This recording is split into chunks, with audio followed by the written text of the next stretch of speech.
Hello friends.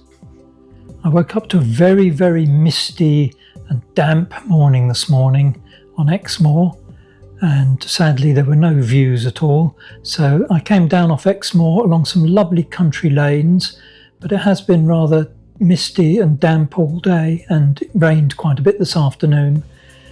I've ended up in a village called Monksilver where I was planning to stay at the pub, but apparently it only opens at weekends. So I found a B&B instead, and I've been very well looked after by Sheila, who cooked me a lovely omelette for dinner, and I'm looking forward to a nice warm bed and some lovely breakfast in the morning.